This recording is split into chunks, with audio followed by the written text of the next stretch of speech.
बुलंदशहर जिले के सिकंदराबाद में आर्य समाज मंदिर के तत्वाधान में सनातन हिंदू नववर्ष के मौके पर श्री कृष्ण कथा और 151 कुंडीय यज्ञ का किया गया आयोजन, जिसके साथ साथ योग साधना चिकित्सा शिविर का भी किया गया आयोजन। श्री कृष्ण कथा का आयोजन मंदिर भजनलाल में दोपहर 3 बजे से शाम 6 बजे तक दिनांक 28 मार्च से 1 अप्रैल तक रहा, जिसकी विदुषी संगीता शास्त्री जी द्वारा शानदार प्रस्तुति रही। आइए अंतिम दिवस 1 अप्रैल की श्री कृष्ण कथा के महासागर में लगाते हैं डुबकी। तेजस्वी ओजस्वी चंद्रराम और इतना सब कुछ होने के बाद भी इतना सरल, अपने पूर्वजों से बोलो हमें प्रेरणा लेनी चाहिए। तो सभी का मैं स्वागत और सम्मान करती हूँ। हमारे इस पवित्र वेदी पर विराजमान बहुत त्यागी और तपस्वी तपोनिष्ठ हमारे बीच में इसी मंच पर उपस्थित राष्ट्रीय मंच संचालक के समय में अर्जुन वापस लौट करके आया। अर्जुन को पता चला कि अभिमन्यु को धोखे से मारा गया और सबसे मुख्य कारण अभिमन्यु की मृत्यु का यदि कोई था तो उसका नाम था जयद्रथ। अब ये जयद्रथ कौन था? धन्यवाद। हमारी बहनें सम्मान कर रही है, बहुत बहुत धन्यवाद। निवेदन कर दूं, जयद्रथ कौन था? दुर्योधन का जीजा था। 100 कौरवों की एक बहन थी और उसी बहन का पति था ये, जिसका नाम था जयद्रथ। पर इसको अर्जुन ने अभिमन्यु की मौत का कारण क्यों समझा? क्योंकि चक्रव्यूह के मुख्य द्वार पर जयद्रथ खड़ा था और उसने किसी भी पांडव को चक्रव्यूह में जाने ही नहीं दिया। थोड़ी सी रिपीट रखेंगे। अगर भीम उस चक्रव्यूह में चला जाता तो बोलो अभिमन्यु की कभी भी मृत्यु नहीं हुई। लोगों, अर्जुन ने संकल्प ले लिया कि 24 घंटे के अंदर जयद्रथ को मार दूंगा। जब आचार्य द्रोण को ये बात पता चली तो आचार्य द्रोण ने चक्रव्यूह रच करके और जयद्रथ को बोलो छुपा दिया। अर्जुन ढूंढता रहा, खोजता रहा। कौरव पक्ष के सभी महारथी अब जयद्रथ को बचाने में लगे हुए हैं, परंतु श्री कृष्ण भगवान की भेद नीति के कारण और बोलो अर्जुन के वीरता के कारण जयद्रथ को घोर संग्राम के लिए छुपे हुए जयद्रथ को बाहर निकाल करके और सूर्य अस्त होने से पूर्व ही अपने संकल्प को पूरा करते हुए योगीराज श्री कृष्ण भगवान की सहायता से बोलो अर्जुन ने जयद्रथ का वध कर दिया। बोलिए योगीराज श्री कृष्ण भगवान की। अब जयद्रथ के मरते ही बोलो आज युद्ध के नियम भंग हो गए। कौरव सेना बौखला गई। रात्रि में युद्ध नहीं होता था, पर आज तो रात हो गई है पर युद्ध समाप्त नहीं। कृष्ण ने अर्जुन को नहीं जाने दिया। कर्ण आया सेनापति बन करके। कृष्ण समझ गए कि सारे दिन का थका हुआ है अर्जुन, यदि अब कर्ण के सामने चला गया तो अर्जुन की जीत नहीं होगी। कृष्ण जैसा दूरदर्शी कोई था नहीं उस समय, नहीं जाने दिया अर्जुन को। भीम की पत्नी थी जिसका नाम था हिडिंबा, जो राक्षस कुल की कन्या थी। उसने एक पुत्र को जन्म दिया जिसका नाम था घटोत्कच। बोलो उस घटोत्कच को श्री कृष्ण महाराज ने कर्ण के साथ युद्ध करने के लिए भेजा। है लोगों, बहुत भयंकर युद्ध हुआ, पूरी रात चला। घटोत्कच ने कौरवों की सेना की बड़ी हानि की, बहुत वीर था, परंतु युद्ध करते करते कर्ण के हाथों घटोत्कच मृत्यु को प्राप्त हो जाता है, वीर गति को प्राप्त हो जाता है।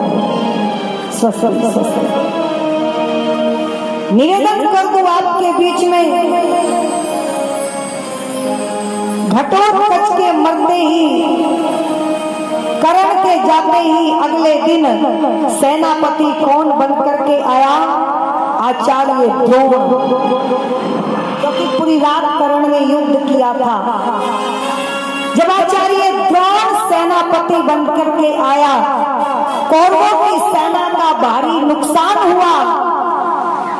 है लोगों, दुर्योधन ने आचार्य द्रोण से कहा कि आप युद्ध अच्छे तरीके से नहीं लड़ रहे हैं, इल्जाम लगा दिया। आप पांडवों का पक्ष ले रहे हैं, आपके युद्ध में विनम्रता है, आपके युद्ध में प्रेम है, और युद्ध कभी प्रेम से होता नहीं। आचार्य द्रोण जो जानते थे कि धर्म का पहला लक्षण धैर्य होता है, अपना धैर्य खो गए और कहते हैं दुर्योधन, अब पुण्य हो या पाप, मैं इस युद्ध को जीत करके रहूंगा, चाहे उसके लिए मुझे धोखा भी करना पड़े। अरे वो नीतिज्ञ, धर्म का मर्मज्ञ, वेद शास्त्र को जानने वाला आज इतना निकृष्ट हो गया, दुर्योधन को जिताने के लिए, अधर्म के मार्ग को अपनाने के लिए भी तैयार है। जब कृष्ण महाराज ने देखा कि आचार्य द्रोणाचार्य पाप से, छल से लड़ाई लड़ रहे हैं, पांडवों का विनाश कर रहे हैं, तो उन्होंने भीम से कहा कि अब हमें भी कोई योजना बनानी चाहिए। भीम समझ गए, पांडवों की सेना में एक हाथी था, उस हाथी का नाम उन्होंने अश्वत्थामा रखा था, और बोलो गुरु द्रोणाचार्य के पुत्र का नाम भी अश्वत्थामा था। भीम ने उस हाथी को मरवा दिया। क्यों? क्योंकि यदि झूठ अफवाह फैला देते, अश्वत्थामा मारा गया, तो सबको पता था युधिष्ठिर झूठ नहीं बोलता। द्रोणाचार्य पूछता युधिष्ठिर से, और युधिष्ठिर कह देता कोई नहीं मरा। उसको हार जीत से कुछ लेना देना नहीं था, परंतु युधिष्ठिर का संकल्प था कि चाहे प्राण निकल जाए पर मैं कभी झूठ। अच्छा, हमारे तो प्राण भी नहीं निकलते, फिर भी झूठ बोलते रहते हैं। और सबसे बड़ा झूठ तो वो बोलते हैं जो फोन पे बात करते हैं। फोन आया, बोले जी कहाँ हो? बोले जी जाम में फंसा खड़ा हूं, और है कहाँ? घर से भी नहीं निकला। बोलो क्या आपत्ति आई कि इतना बड़ा झूठ बोल दिया? पर सुनो, भीम ने अश्वत्थामा नाम के हाथी को मरवा दिया। पांडवों के दल ने अफवाह फैला दी, अश्वत्थामा मारा गया। गुरु द्रोणाचार्य के पास जब ये खबर पहुंची, गुरु द्रोणाचार्य की आधी शक्ति समाप्त हो गई। एक पुत्र था द्रोणाचार्य के पास, और बहुत प्यार करते थे पुत्र से। सभी करते हैं, वो भी करते थे। निवेदन करने लगी हूं, द्रोणाचार्य को विश्वास नहीं हुआ। युधिष्ठिर के पास आए, आकर के पूछा क्या सचमुच अश्वत्थामा मारा गया? तो कृष्ण जानते थे ये युधिष्ठिर है, इसमें दिमाग नहीं है, ये तो वही करेगा जो इसको करना है। पर जब सामने वाला पाप के मार्ग को अपना करके अधर्म को बढ़ाना चाहता है, तो बोलो धर्म की उन्नति के लिए नीतियों को अपनाने में हमारा भी कोई बोलो कदम पीछे हटना नहीं चाहिए। युधिष्ठिर ने कहा हाँ, अश्वत्थामा मारा गया, लेकिन बस उसने कहा लेकिन योगीराज कृष्ण ने शंख बजा दिया कि उसे लेकिन के बाद का सुनाई ना पड़े। इसने कहा लेकिन वो हाथी था, द्रोणाचार्य को नहीं सुना।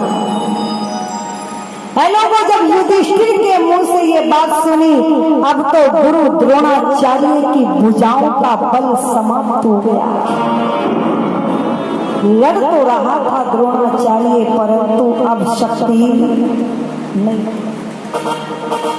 पीछे से भीम ने खड़े होकर के कहा अरे ब्राह्मण धर्म की हिंसा कर रहा है, ब्राह्मण का कर्तव्य अहिंसावादी होता है, तू कैसा ब्राह्मण है और जिसके लिए तू ये पाप कर रहा है, अब तो वो तेरा पुत्र भी दुनिया में नहीं है। न्यूज एशिया से मनीष शर्मा की रिपोर्ट।